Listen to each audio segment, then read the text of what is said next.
So the message-driven being intercedes and processes requests anonymously because it is not depending on any particular request of a client. It is anonymously implemented internally within the server. So the EJB container can begin a new instance. The EJB container job is to sponsor new threads of services whenever it receives a request from the multiple client or the single client. So since MDB is a stateless, so it need not to maintain the state.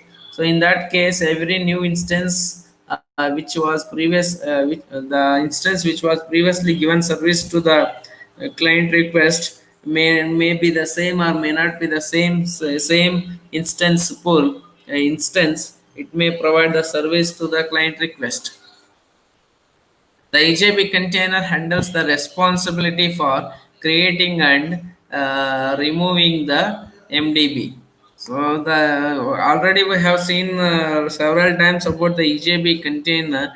The job of the EJB container is allocate the resources, then allocate the instances and caching the some of the transactions and providing security, providing the timer services and garbage collecting the resources which was allocated for the process. That's the main job of the GJP containers. So requests from clients are sent via JMS. So directly the interface won't allow to access the MDB information. So one more interface is added here. The intermediary module is added, the JMS Java messaging services. So the whatever the client is requests are sent via the JMS. The EJB container listens for messages. So whatever you send the messages acts as events here, event of the objects. These event of objects which will pass through the JMS service. Then the JMS service only the message driven being are able to listen which are registered with that service. The developer must provide all the logic to process a message in the on message method. What by having that message, what the on message method should whatever you define within the on message method. So it acts according to the messages. For example, hi. If you send hi, what should reply that should come from that other side of the machine? Hi or hello or good morning. Some message should come. Depending on the message you are sending and the definition which is provided under the on message method, it is going to be reacted. So the JMS service enables the client and MDB to work independently. So because this is a component-based architecture that the EJB supports, so most of the modules are independent modules. Means dependency injections are going to apply on this. So independent models are going to be defining here, and without having to wait until the other is finished. So you need not to wait the process. Each process need not to wait for the earlier process. It was received the messages. So independent models are working independently like a synchronous communication model.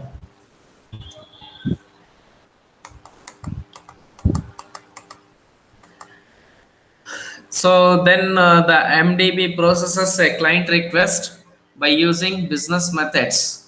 Whatever the message sends from the client through the JMS service module, the corresponding MDB which is registered with the JMS service is going to listen.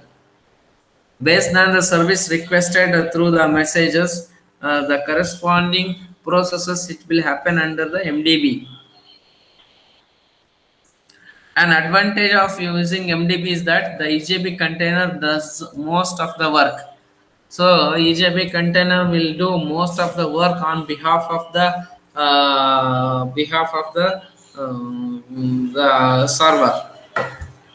Okay, means developer need not to worry much worry about the deployment side of server side coding and deployment and implementation. Most of the thing which will be taken care by the EJB container. Little initial setup is required to made by the developer. The EJB container acts the intermediary between JMS and the MDB. EJB is the universal with respect to that particular context. That EJB which will take care of JMS services and the message driven bin process communication, etc. and so on, because it is internally it takes care of maintaining those MDB and JMS services.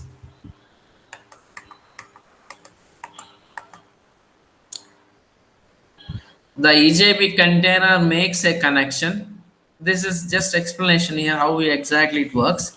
The EJB container makes a connection to the JMS service and registered to receive JMS messages that have a particular JMS topic or that are on a particular JMS message queue, either topic or queue depending on the client type. If the client is requested for topic or the client is requested for the queue kind of the request, depending on that the MDB which is registered with the EJB container. So EJB containers forward the messages sent through the JMS service and registered EJB which will be receiving the request. If the client request is topic type, topic kind of the handling it happens at the MDB side.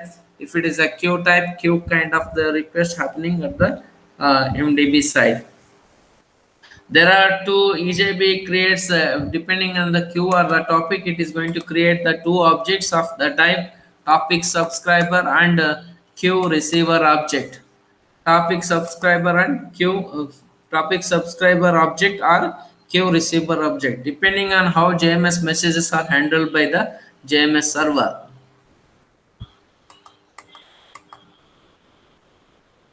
The topic subscriber object or queue receiver object is then used to receive JMS messages from client. Depending on the type of the client request, topic, subscriber type, or the receiver type, depending on that, the JMS is going to implement and process the client request.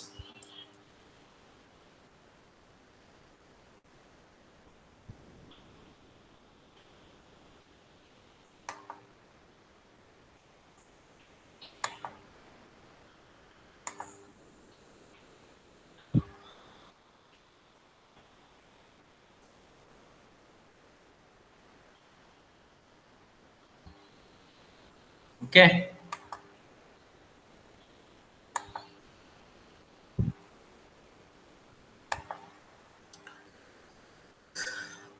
Then the EJB container knows which receiver object to create because the receiver object is specified in the MDB deployment descriptor.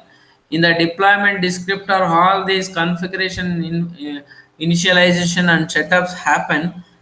Which type of the request is going to handle by the which type of the service of the MDB, all those things which are described under the deployment descriptor.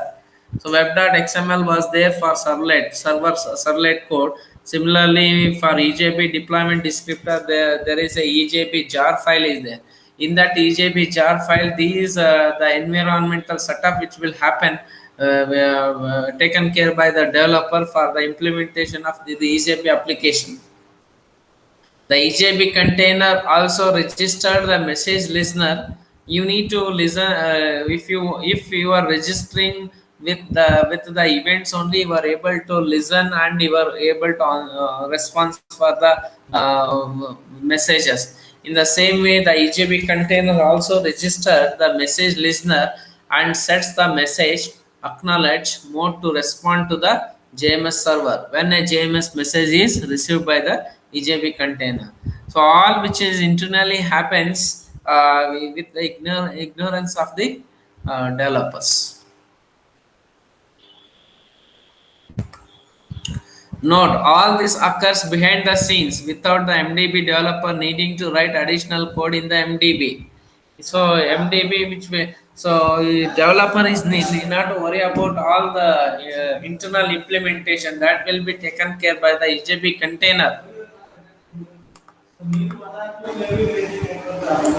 This is all about that some little definition about the MDB, how it works exactly internally in the EJB container server. So now let us look into the life cycle of a message driven bin. Since the life cycle is not controlled by the client request or the response, internally EJB which will take care of managing the life cycle of the message driven bin. The following figure tells shows the very clearly about the following steps are there. So the first one is the EJB container usually creates a pool of MDB instances because stateless it needs minimum number of instances is required to maintain as a pool of resources. The EJB container instantiates the bean and perform these tasks. Which are the tasks? First one is the EJB calls set message driven context method to pass the context object to the instance, because it is not controlled by any of the client. Depending on the context of that application context, it is going to call that set message driven context method. What to pass the context object to the instance, means which application is called for that. It passes that context information. Then it calls the instances EJB create method. So EJB create method is called to handle the request sent through the JMS services. Look into the diagram, you are clearly understanding the life cycle. In initial state does not exist, but in statically those things are exist in the EJB pool instances. EJB pool instances are exist but not active. When it becomes active, when the request comes exclusively from the client. If the client request do not directly interaction, so that's why client request goes to the JMS service methods. Then JMS internally searches for the MDB which is registered to provide that service. Those kind of things happens internally with the JMS and EJB, that is taken care by the MDB, EJB container. Step 1 is set message driven context. Step 2 EJB create method is called. Then whatever the message you are sending through JMS, it will internally calls the on message method. Whatever you define internally with the on message method, it processes and finally it responses. Then the EJB container removes the EJB by calling the EJB remove method after processing is completed. So let us look into the different four methods step by step. Creating an MDB. An MDB must define four methods. Which are those four methods? EJB create is called when the MDB is created by the container first invoked by the EJB container, but not when a JMS message is received from a client. There is a small correction in my statement. So instead of whenever the client request comes to the JMS service redirect to the message driven view which is registered with the EJB container. So here the small correction is instead of depending on the client request, it is depending on the JMS message. Whenever JMS message is received, so that time the EJB create method or the EJB container, whenever it calls the EJB create, then only it will calls that method. It is not totally depending on the client or the JMS message.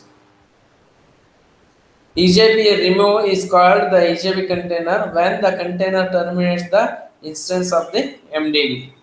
Once after processing is being completed by the MDB by calling the on message method, then finally that is going to be revoke or garbage collected by calling invoking the EJB remove method. This call happens through the EJB container. So set message driven context method creates the context for the MDB, which is similar to the session and entity context classes.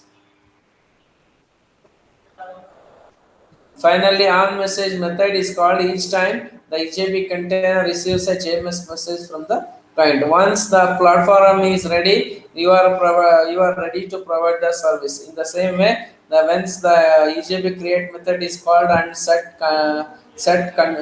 context is method is ready to accept the services and process the request. So this on message method is called immediately to provide the response to the JMS request. The on message method is where the MDB processes messages received indirectly from a client. So any type of stateless process can be included in this method. So let us look into a simple example program, example code for the skeleton of an MDB. So you need to import the following packages and the classes. So import Java extended version EJB, Enterprise Java Beans, message driven bean, then message driven context, and you are required to import one more jms dot message listener to listen the message is another module jms dot message. Then you need to write a code for, see, the observe here, my is the class name, mdb is the appended. How you are to identify this is a message driven by bean file, because when you compile this class, my mdb.java file is going to create by just looking into dot extension, dot java extension. You are not unable to identify that. So to identify the it is different from normal java file, you are required to append the mgb to the class name. You show that this is capital case. So public class, this is customized class name implements. It needs to implement the message listener interface to listen the message sent by the JMS, and also it needs to be implement the message driven interface to listen through the JMS services. Then in the beginning, we need to set the message driven bean context, message driven bean context, then some definition which is present, and you need to follow EJB create life cycle of the MDB EJB create method, EJB remove, and on message method is used. So the sequence is EJB create, then the on message and EJB remove is going to be executed by the EJB container. In the inside the onMessage method, display the message received from a client. What message you are sending to the client, onMessage method is called. So this client message sent from the client interface through the JMS QR topic connection. So once if you receive here, yeah, some that message is going to be received as a text message. That text message, the name is given is text message object is given is TMP message. This client, if client message instance of text message, if it is true, if it is instance of this text message, then you are allowed to collect that client message. Otherwise something else means some there is an error or incorrect message method, it is going to be displayed. So to collect that text message, client message is passed as a parameter and assigning to that temp message, and finally you are going to display this incoming message which is coming from the client. You are displaying and under in the system.out.println, that is another command line interface, or you can display push onto the log of that server. Either one of the thing you can do it.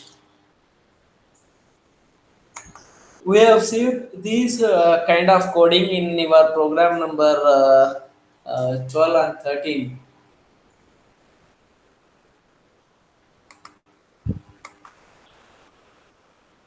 Okay, we'll be back to this jar file topic after discussion of the entity persistence and mapping relationships. Okay, that is end the today's session. Tomorrow at 8:30, be sharp. You can attend the class. Final topic, last topic of the current semester. We are going to discuss the entity mapping classes. Okay, persistent classes. Okay, thank you. Any questions, let me know. We'll discuss that one. Fine. No questions, right? From your side. Thank you. Be regular, okay?